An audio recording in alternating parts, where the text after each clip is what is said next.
PowerPoints, power lunches, conference calls, reply to all, endless meetings, constant check-ins, and so much wasted time. Are you sick of the BS? So are we. It's time to take our time back, rework the way we work, and make every call a call to action. This is a podcast for people who want to stop talking and really start connecting. This is After 12. Hi, Internet. Welcome to After 12. My name is Adam Voss, and I'm your host. I'm also the host of 12for12.com, and this podcast is a follow-up to that long-form show that you can find at 12for12.com. As always, our show is produced by Echelon Design, the same company that provides all the alcohol in the background of this shot and pays my salary. With me is our co-host and the chief creative of Echelon Design and my life partner, Mr. Josh Rush. Josh, how are you doing today? I couldn't be better, Adam. Thanks for having me here. You look really good today. I dressed up just for you, actually. Well, you look it. Today, Josh, I really want to talk about, as this is the pilot episode of After 12, what is 12 for 12? Why did we do it? And what is this podcast going to be about? Because I don't want people to waste their time. I think it's pretty special that we're doing this today. When you think about how 12 for 12 started, really, it was an audio podcast at first. And, you know, being that we moved from the audio podcast to more of the docuseries style and have experienced what I'd like to consider some pretty good success with it, we want to, with this podcast, to kind of bring it back around for, for marketers, for designers, for anybody that has any influence over kind of how your company sells, to maybe revisit some of those great episodes and look at more of those direct lines where we can draw some really direct conclusions about what our experience was, having had the opportunity to sit down with some really smart people, and share that with our audiences. So and talk about what happens when the camera isn't rolling. But I want to talk about specifically today, I want to talk about one of my favorite episodes, which was Cards Against Humanity. Cards Against Humanity is sort of like this inside joke that got out of control between me and 7 friends. We made it together when we were in college, and it was originally intended as just like a fun thing for us to have to play together and make jokes together. So on Kickstarter, we asked for $4,000. So we didn't know anyone who had $4,000 that we could ask. Once we raised $15,000, we had to Google how do you print playing cards? Because we were at this point, we kind of need to make it like an actual product. How was the first party? It was fun. The cards guys were always sort of the nerds in school. We sat together at lunch because nobody else wanted to sit with us. It wasn't like a crazy party. It was just something to do on New Year's so we could hang out together. The reason I want to talk about Cards Against Humanity is because this was the one that as a marketing geek on the hunt for cool brands, as our show slate says, which is entirely true. I'm definitely a geek. A marketing whore. I play the flute and I do other geekish things. I knit small sweaters, but I'm more of a dork or an asshole. I'm probably more of an asshole, to be honest with you. But anyway, regardless of the slate, we went and we talked to Max Temkin, one of the original founders and really kind of the unproclaimed chief executive of Cards Against Humanity, if there was one. And he's not the boss. He's not the boss. And it was unlike any other interview I've ever had on this show or any others. And I don't know, Josh. Let's start with. So the cards episode. We're focused on it today because we wanted to talk about I guess for us, this idea or this concept that a company or brand can exist solely on the notion of the joke, right? And in the sense that Cards Against Humanity is to the point of being absurd and crude, and there's some really awful humor in there, and their entire brand is architected around that. It's funny because I think many marketers today are struggling with how do I differentiate? And that word is probably the first thing. Don't use that word. You don't use words like differentiate. Or synergy. Or don't use synergy. Or don't use words like leverage. Leverage, or like, how can we really maximize the value chain? No, I mean, it's one of these things where it's funny because for several years, you and I struggled with how we wanted to shape the brand. Like, I mean, the culture of the company has evolved again from, one that started back in 1986 and really was, at Echelon, more of a conservative brand. And a lot of our clients obviously are B2B marketing organizations. And so these are folks that, it's traditionally buttoned up, suit and tie, and you can't say bad words and you can't be too funny and you can't offend anybody. Yeah. It's very politically correct. And that's, not an environment that neither you or I have thrived in, or many of our people thrive in. I mean, we are, at the end of the day, it's business to everyone, not business to business or business to consumer. And so, we were looking for ways to, really kind of tweak the tone of our brand. And we debated for like literally 3 years. Like, you would ask me, well, what do you do? Like, what do you want to do? What motivates you? It's like, man, I just want to build cool shit. I don't care what it is. I don't care if it's a pop-up bathroom in an airport terminal, or if it's a great video series or a concert or a killer trade show exhibit. But going back to the bathroom. But I kept going back to the bathroom. Spastic colon has really been a problem. All right, well then let's talk about Cards Against Humanity. Cards Against Humanity holds 99% off sale for cars, diamonds, and golden dildos.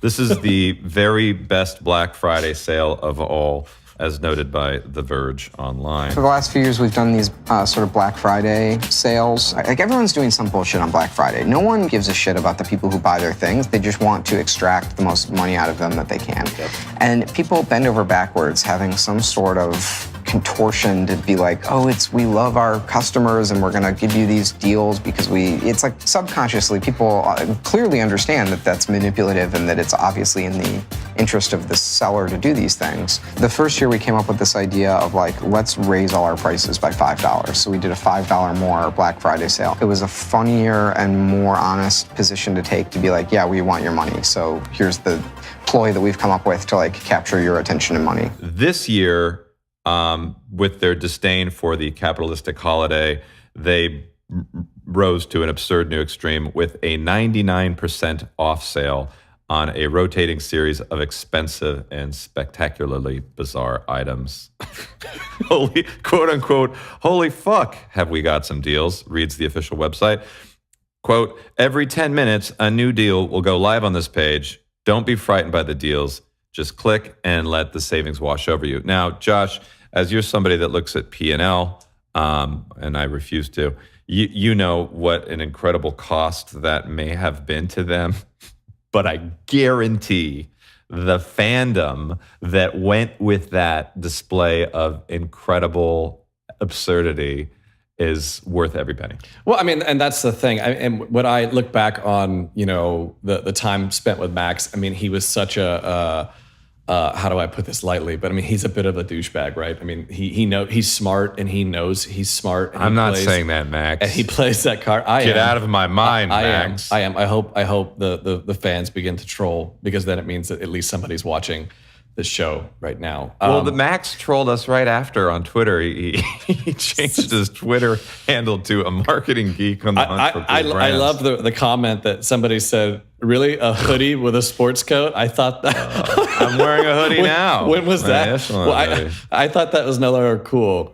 Your wardrobe was definitely being called into question. I'm a Gen Xer. I'm 44. Give me a break. I'm not cool. I have 2 kids that are teenagers. What I guess I really liked about some of the things that you and Max talked about was, well, what, when questioned with, should we or shouldn't we do this? Should we, as Echelon and 12 for 12 Productions, launch into another production where we're going to have to put the time and the resources in to do it? There's a couple things, and when you are faced with this as a marketer, to say, well, should we or shouldn't we? And it seems oftentimes like they're really difficult decisions. But Max put it so well when I said, to paraphrase, that you have to ask yourself, is it going to serve in the best interest of your brand? It is kind of like a values-driven organization, but like the only value that we care about with cards is being funny. So it's like, what's in the service of the voice of the game, the sort of character of the game, and what's funny. and everything else follows from that. But if you don't have any principles, and you're like, should we license the game out in a language we don't speak? No, it's a really tricky question, because it's like, do you want to leave money on the table? Are there people who would really enjoy it? Are we going to know if it's good? How do you weigh all that stuff? If you come at it from the angle of games got to be as funny as possible, well, obviously you don't publish it in a language you don't speak, because it's not going to be as funny as possible. It's an easy question. For cards, it's like whether they, raise prices on Black Friday or sell, a box of bullshit, or spend extraordinary amount of money to buy land at the border, to put up billboards in protest of the wall. For them, the answer is simple. It's yes. It's all about the joke. It's not as maybe it's not as simple for everyday Joe marketers or Sherry marketers out there. We have a lot of red tape. We have bosses and bosses and bosses, and we if we don't have this all put together perfectly in a PowerPoint, there's no way we're going to get anybody to sign off on it. But if you're even thinking about should we do this? Should we, and we being you, launch into a podcast series, right? I mean, we're doing this because I was wholly against it. Because I'm not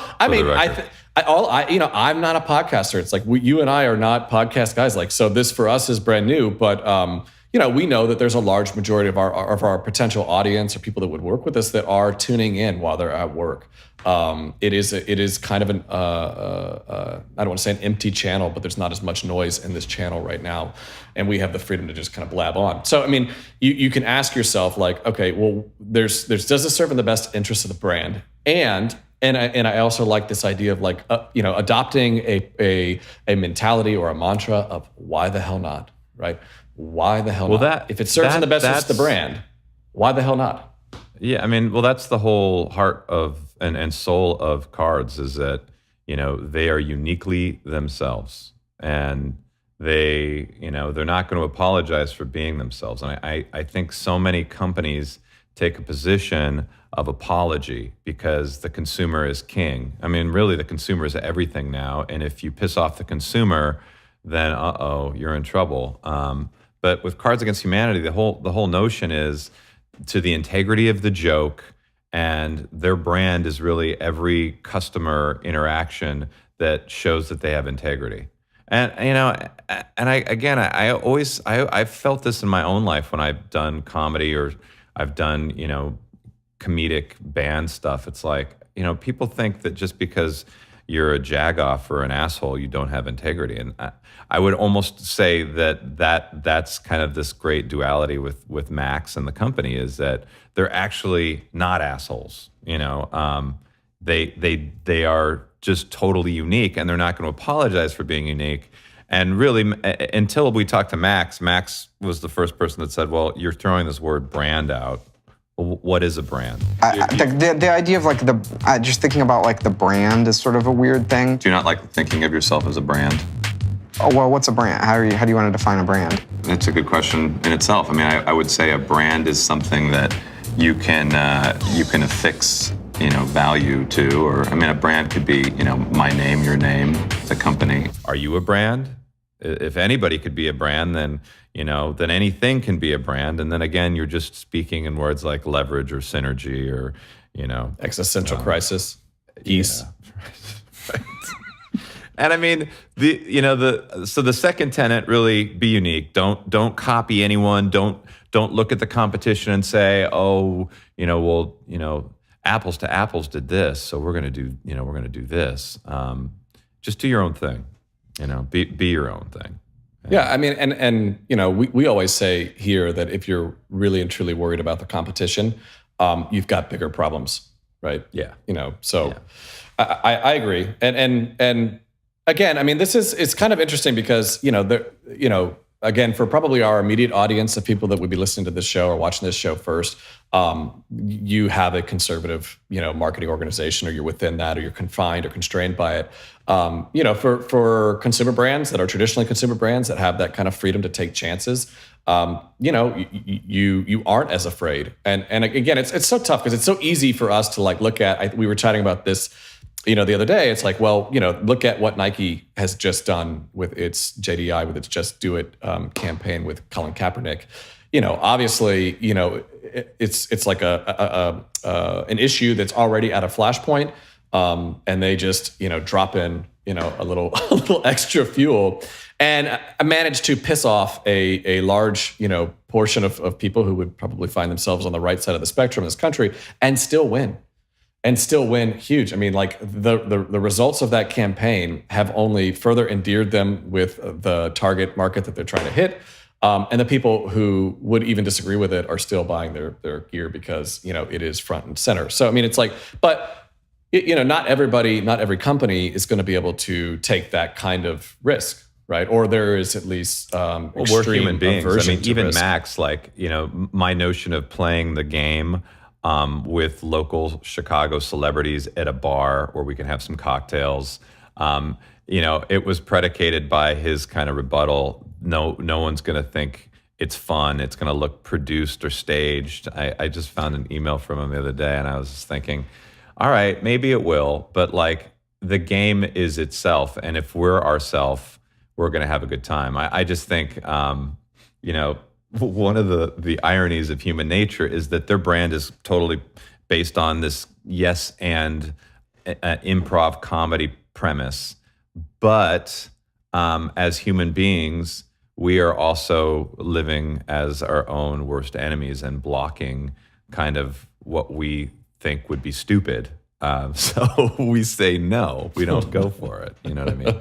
I didn't want to be on this show either, honestly. No, exactly. It's like, I think about how many times I've said no to you, no, because this won't work. I mean, I said it today. But if somebody says, hey man, you're blocking right now, just see what happens, go with it. Most times it's going to go much better than you thought, and you're going to be happier because you did it. So again, I think, the be unique, take a chance, go for it. What's the worst thing that could happen? Think about Robert Downey Jr.